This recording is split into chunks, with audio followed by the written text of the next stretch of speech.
Қайырлы күн, құрметті оқушылар. Алдыңғы кіріспе сабақта айтқандай, біз аспан әлемінің құпиялары бөлімін бастаймыз. Бұл бізде қазақ тілінің нөмірі 1 сабағы. Бүгінгі сабақтың тақырыбы сырлы да сиқырлы аспан әлемі. 90-ның соңында онлайн сабақтар біткен кезде дәптерлеріңізді тексеретіндігімді естеріңізге бере отырып, сабақтың тақырыбын дәптерге жазуды ұсынамын. Тақырып сырлы да сиқырлы аспан әлемі. Бүгінгі сабақтың мақсаты тірек сөздер мен жетекші сұрақтар арқылы негізгі ойды анықтау, оқылым және тыңдалым материалдар бойынша негізгі ақпараттарды сақтай отырып жинақы мәтін жазу.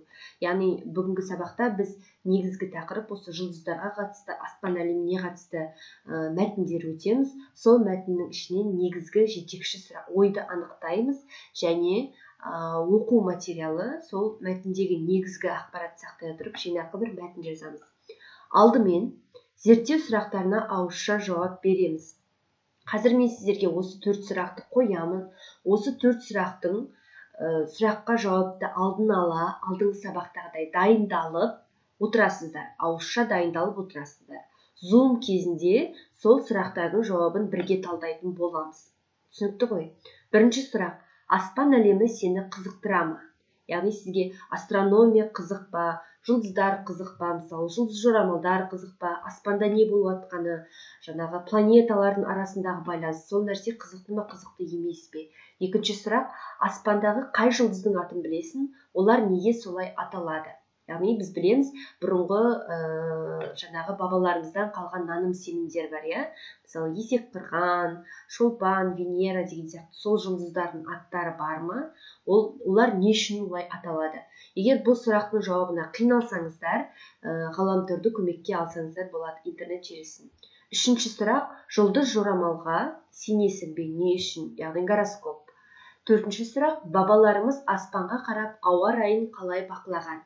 Яғни біздің ата-бабамыздың кезінде бұған дейін ешқандай жаңағы сағат құралы болмаған кезде, ауа райының қандай болатын ешқандай құрал болмаған кезде бабаларымыз күннің сағаттың қанша болғанын, ауа райының қандай болатынын, жаңбыр жауа ма, нөсер бола ма, күн салқындай ма, жылына ма, соны білген аспанға қарап. Оны қалай бақылаған? Бұл сұрақтың да жауабына қиналсаңыздар, интернет желісін пайдалансаңыздар болады. Тағы да естеріңізге салам, Zoom кезінде осы сұрақтарды әрқайсыңызға қойып, жеке-жеке пікірлесетін боламыз.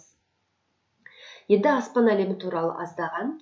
Аспан, күн, ай, жұлдыздар, аспан шырақтары бізден өте қашықтықта болғандықтан олардың ара қашықтығының айырмашылығы бізге сезілмейді. Сондықтан олар аспан күмбезінде орналасқандай әсер береді. Ашық далада аспан жалпайып көрінеді. Биік үйдің қасында тұрған адамға аспан күмбезі көкжиекке қарағанда биік болып көрінеді. Ауа қабаты көгілдір, көк, күлгін сәулелерді күштірек шашырататындықтан аспан күмбезі көк түсті болып келеді.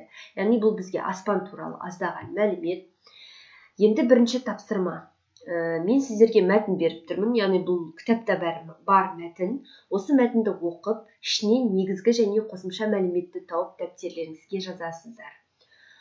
Бұл мәтінде жалпы аспан әлемі туралы, біздің арғы тегімізде жұлдыздарға қатысты қандай атаулар тарағандығы туралы, сондай жұлдыздардың ерекшелігі туралы, олардың қай дәуірлерде жұлдыздарды зерттеу басталғаны, сол туралы аздаған мәліметтер бар. Бұл тапсырманы сіздер дәптерге орындайсыздар. Бұл мәтіннің ішінен бір негізгі мәлімет табасыздар. Мысалы, бірінші тапсырма дейсізде, негізгі мәлімет дейсіз, сызықша қойып, осындай туралы. Екінші астына қосымша мәлімет дейсізде, сызықша қойып, осындай туралы. Бұл сізде бірінші тапсырма, дәптерге орындалуы тиісті. Сабақтың тілдік бағдарына көшеміз. Бүгінгі сабақтың тілдік бағдары ол сан, есім. Алдыңғы 90-да балалар біз басқа сөз таптарын өттік, иә? Зат есім өттік, етістік өттік, сын есім өттік. Енді біз жаңа сөз табын бастаймыз, сан есім. Яғни заттың санын, ретін білдіретін сөздерді біз сан есім деп атаймыз. Сан есімдер қанша, неше, нешінші деген сұрақтарға жауап береді. яғни кез келген заттың санын, ретін білдіретін сөздердің барлығы осы сан есімнің ішіне кіреді екен. Мысалы, 5 кітап, 2-ші үй, 30 килограмм. Неше кітап, нешінші үй, қанша килограмм? Мысалы, ескерте кететін нәрсе, сан есім міндетті түрінде зат есіммен бірге тіркесіп қолданады. Яғни сан есім бар жерде, бір нәрсенің саны болған жерде, қасында міндетті түрде объект болады. Яғни екі сөз қатар тұрса, мысалы, біреуі нешінші, екінші сөз не деген сұраққа жауап берсе, ол сан есім мен зат есім деп ойлаймыз. Бұлардың барлығын сіздер бастауыш сыныпта өттіңіздер, сол үшін қиындық тудырмайды деп есептеймін. Келесі сан есімнің бөлінуі. Сан есімдер құрылысына қарай дара және күрделі сан есім деп бөлінеді балалар. Бұл кез келген сөз табы сияқты. Құрылысына қарай дара күрделі деп зат есімде бөлінеді, етістікте бөлінеді, сын есімде бөлінеді, сол сияқты сан есімде бөлінеді.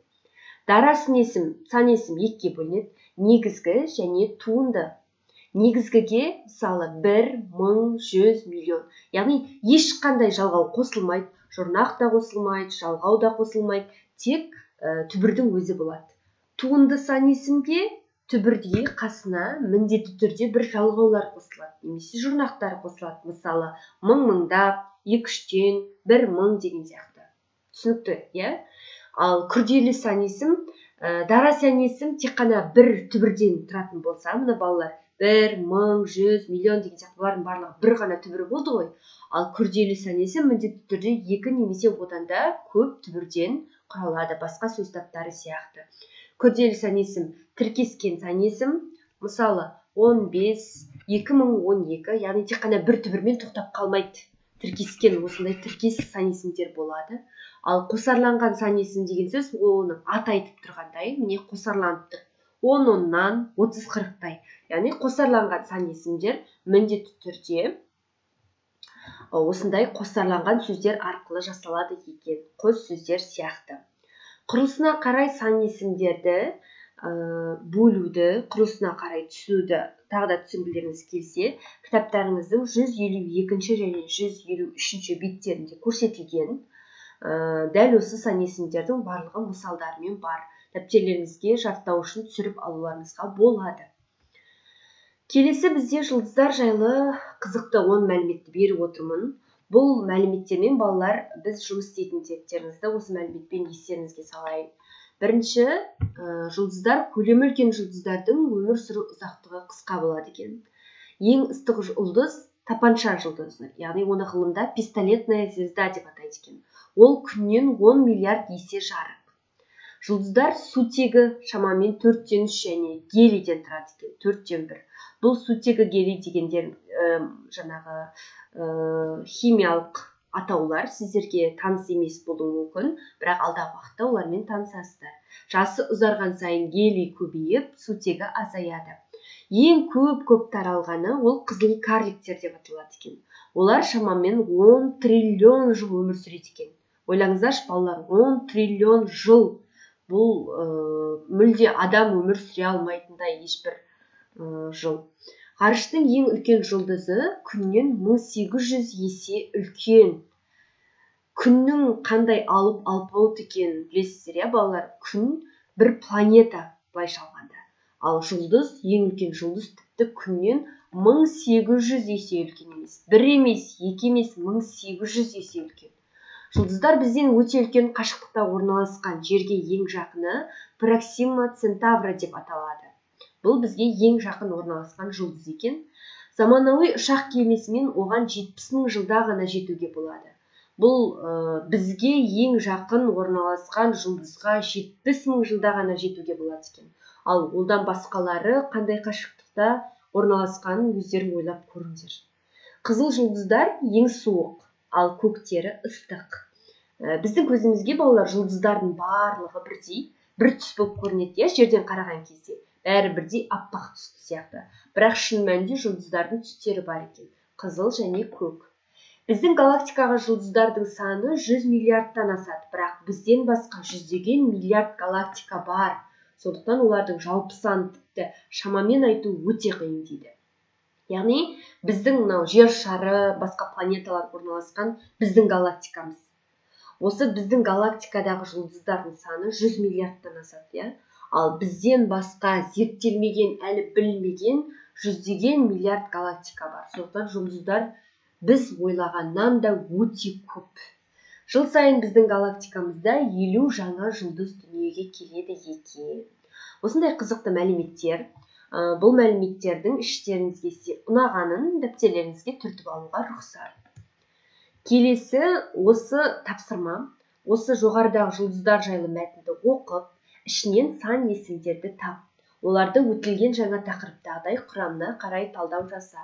Яғни біз сан есімдер түрлерін өттік. Мысалы, мына мәтінде екінші сөйлемде ол күннен 10 миллиард есе жарық деген сөйлемде 10 деген сан есім келтірді. Сол сан есімді талдап көрейік. Мысалы, 10 сан есім, жақшаның ішінде қанша?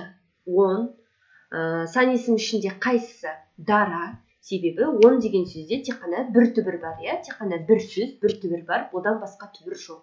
Және оның ішінде негізгі, себебі 10-ға ешқандай жалғау да, жұрнақ та қосылмаған. 10-ның тек қана бір өзі. Түсінікті ғой, бұл сізде үй тапсырмасы. Үй тапсырмасының осының алдында тағы біреу бар. Сол екеуін дәптерлеріңізге орындап, суретке түсіріп, маған, яғни мұғалімге жібересіздер. Алдыңғы сабақтағыдай. Ал Zoom-ға балалар, Zoom-ға ауызша сабақтың басындағы мына зерттеу сұрақтары арқылы дайындаламыз. Осы зерттеу сұрақтары. Сонымен бүгінгі сабақты аяқталды. Менімен бірге болғандарыңызға рахмет, балалар.